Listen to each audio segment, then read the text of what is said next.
बहुत बढ़िया विजय जी, एक सेकंड रुकिएगा जरा। राजकुमार भाटी, भाटी जी आपकी पार्टी का स्टैंड बताइए जरा। दाम बढ़ने चाहिए, थोड़े थोड़े बढ़ने चाहिए या बिल्कुल नहीं बढ़ने चाहिए?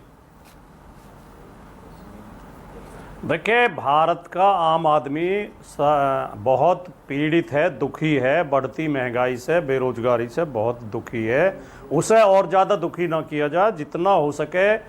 जो प्रधानमंत्री जी ने एक खोखली घोषणा की है, अभी तक वो खोखली है, उसे ज़मीन पे मजबूती के साथ लागू किया जाए कि सरकार अपने खर्चे कम करे और अनावश्यक खर्चों में कटौती करे और आम आदमी भी अनावश्यक खर्चों में कटौती करे और देश को एक सही दिशा में ले जाया जाए। जितनी मजबूरी है सरकार की उतने दाम बढ़ाए, ज्यादा दाम ना बढ़ाए, कोशिश करे कि कम से कम दाम बढ़ाए। ठीक है, बहुत बढ़िया। सोमनाथ भारती, सोमनाथ जी बोलिए जल्दी से, क्विकली। देखिए, ऐसा है ना कि जो अभी शहजाद बोल रहे थे, पंजाब का 60,000 करोड़ रुपया रखा हुआ है माननीय मोदी जी ने। और दूसरी बात समझिए कि जब ईरान का मंत्री यहां हो, माननीय मोदी जी बाहर हैं। अगर माननीय मोदी जी अपना चार्मिंग फेस दिखा करके, जो इतना स्नो पाउडर लगा करके घूमते हैं, दिखाकर कुछ तो करते हैं वहां पे, नॉन बायोलॉजिकल क्यों करते हैं?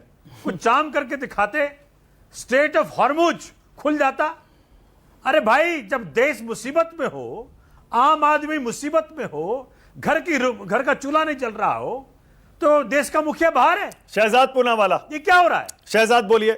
शहजाद देखिए, क्या है कि भगवंत मान जी की तरह पीकर असेंबली में जाए, ये उनकी अपेक्षा होगी। हम टुन होकर दारू पीकर तो नहीं जा सकते, चाहे असेंबली में हो या चाहे किसी यात्रा में हो। नहीं, बेवड़े होकर जाना है क्या? नहीं शहजाद, बेवड़े होकर बैठना है क्या सरकार में?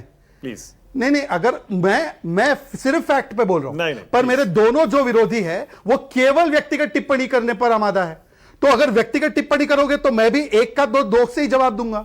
या तो मानक जी उनको बोलो कि प्रधानमंत्री के लिए ठीक से बात करें, वरना जोकर को बनाया सीएम इन्होंने, कॉमेडी मास्टर को बनाया। वो क्या कर रहा है पंजाब में हमको पता है। ओके, ओके, शरद कोहली क्लोजिंग कमेंट। शरद कोहली।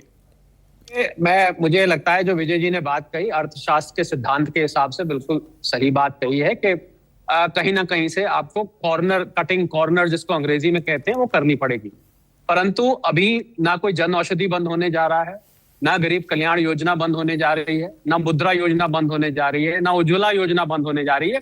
ये कैलकुलेशन हमें सरकार के ऊपर छोड़नी चाहिए। सरकार में एक्सपर्ट बैठे, उनको पता है किस हद तक इसको झेलना है। और मैं एक आखिरी बात ये ऐड करना चाहूंगा मानव, कि हम और आप तो शाम को चर्चा करते हैं जब भी आप मुझे बुलाते हैं पेट्रोल डीजल की।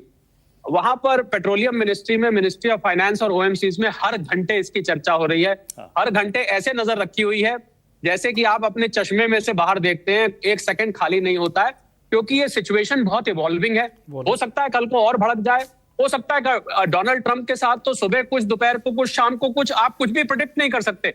तो मुझे लगता है हमें कोई भी लॉन्ग टर्म प्रेडिक्शन करने से पहले एक बार डोनाल्ड ट्रंप को, स्ट्रेट ऑफ हॉर्मुज को जरूर देख लेना चाहिए। मैं बस यही ऐड करना चाहता हूं। विजय त्रिवेदी क्लोजिंग कमेंट जल्दी से। विजय जी क्विक। केवल एक लाइन में कहना चाहता हूं, विजय जी ने बहुत ठीक बात कही कि संकट ऐसा है और उसको देखना चाहिए। लेकिन ये कहना कि डॉक्टर को पता है कि पैर काटना है या उंगली काटनी है, उसमें से पहले क्या काटना है, तो मेरे हिसाब से कोई भी समझदार डॉक्टर पहले उंगली काटेगा, फिर देखेगा जब नंबर आएगा तो पैर काटेगा। ये तो नहीं है ना कि आज ही पैर काट दीजिए, उंगली काटी गई है। तो वो सरकार का काम है, वो शॉक ऑब्जर्वर के तौर पर काम करे और जिस तरह से एब्जॉर्ब किया जा सकता है, जनता को जो फायदा दिया है वही कर रही है सरकार, उसमें ऐसा कोई बात नहीं। ओके, इसी नोट पे खत्म कर रहा हूं। बहुत बहुत धन्यवाद मेहमानों का राष्ट्र की बात में आ जाने के लिए। बाकी दर्शकों से अपील, कमेंट में आप जरूर बताइएगा नीचे आपको क्या लगता है, ये 3 रुपए जो बढ़ाकर सरकार ने शॉक एब्जॉर्बिंग का थोड़ा सा काम किया है, आपको लगता है ये सही है या एक बार में जो घाटा हो रहा है तेल कंपनियों को वो बढ़ा देना चाहिए? छोटा सा ब्रेक ले रहा हूं।